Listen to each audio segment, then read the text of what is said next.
BNtheMix.com's Spotlight Mixer, where we connect the causes and the people that care. On this week's edition, we highlight Brian Keith, owner of Brian Keith's Grooming Lounge on the south side of Chicago. Not only is Brian Keith an entrepreneur, master barber, and a teacher, but he and his team like to spend their spare time helping out a little bit by taking kids on college tours. Meet Brian Keith and the rest of his team on this week's edition of BNtheMix.com's Spotlight Mixer. In third place, we got none other than Keith Cuts. Well, let's break down the three classifications. You have people that actually cut their hair kitchen or cut hair in the kitchen. They have clientele, whatever, what have you. Those people call themselves barbers. However, you're just a hair cutter. Barber is someone who's noticed, who's recognized by a particular state that has a license, and they will be a licensed barber. The difference between a licensed barber and a master barber is someone that actually teaches the craft. Okay, so those are the three classifications that I talk about that in my class. I create barbers. Second place, we got Miss Alicia Keys. The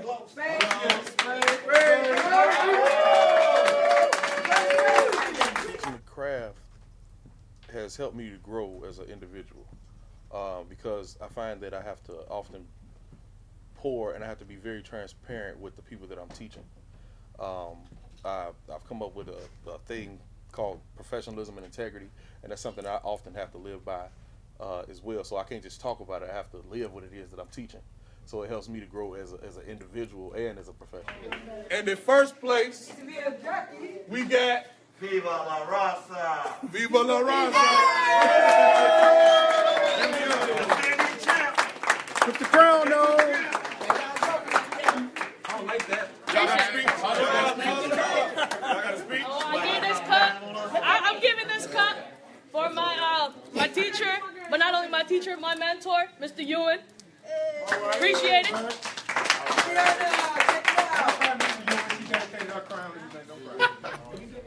I believe that everyone should have a vision, and it all started with, I just wanted a shirt with my face on it. Well, not my face, but I wanted a shirt with a logo on it. And I hit up my father's brother-in-law, and he came up with some ideas, and it just wasn't it. And I kept telling him, like, man, that's cool, but that's not it. That's cool, but that's not it. He took a picture that I took and transformed it into what we call today Beardocracy, the Beardocracy logo. It wasn't even a favorite picture, man. I just posted it just to be posting it. But he took it, when he sent it to me, I was like, that's it right there. So I created a shirt, one shirt. And when I wore that shirt, it seemed like everybody's like, man, I want that shirt. I want that shirt. I was like, I used to be a hustler, street hustler, so I'm looking like, if it's a need, I'm gonna provide that need. So I was like, man, I'm gonna go make 12 shirts, see what happens. That same day, within an hour, I sold 9 of those shirts. The next day, I sold the rest of them. I was like, you know what? I'm gonna drop a different color next week just to see if it's gonna work. And I swear, I dropped that shirt the next week, and it sold out again. I was like, this is working. So every week, I dropped a different shirt. Well, I have Brian Keith grooming oil. I have shampoo, conditioner. I have Brian Keith pomade, Brian Keith beard balm, and I just dropped a Brian Keith beard butter. I'm working on some other stuff. I don't want to talk about it right now. I like to brag on my stuff. I like to brag on my team. My shop manager, Alvin D. Owens, he's been doing this for over 20 years. We met based on the fact that he went to Larry's Barber College where I teach. And I remember when we first met, we didn't like each other. We barely like each other now. But, when I went to go open my shop, I knew he had a gift in what he did with community and stuff like that. He was like that in school. He brought to the school educational week where we brought in other barbers and stuff like that and just gave life back to the school. Because it was kind of like, stuff just get kind of redundant, boring, stuff like that. So when I seen him do stuff like that, when I went to go open my shop, I was like, it's something about this guy. And I'm a firm believer in, every David needs a Jonathan.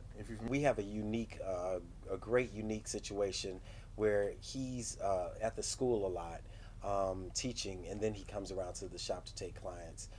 So therefore you need another him, if you will. And so that's where I step in. Not just in my community, but outside, people have heard the word that there's a beacon light in the community, Brian Keith Grooming Lounge. I've had different backgrounds, but finally I'm in an industry where it fits. So my community service, along with what I'm doing now in the industry, it fits like a glove. And I have the flexibility. It affords me to move around, to go to different venues and be at different platforms. When I show up at different places, people recognize me from when I was a kid with my parents growing up in the shop, or even right now with Brian Keith Grooming Lounge. So knowing that you have that platform, you reach a lot of people, along with social media. And so I bring in my community service component, BeyondCollege.net, and that's the way I can share and get the word out about my program, where we take students out of the Midwest area on college tours. He's seen on the other side of the wall what I haven't seen yet. You know, it's the gutter guy, and then you got the guy that's seen what's on the other side of the wall. So he can help me speak their language, and he can help me evolve so I can perform the work that needs to be done on the other side of the wall within the community.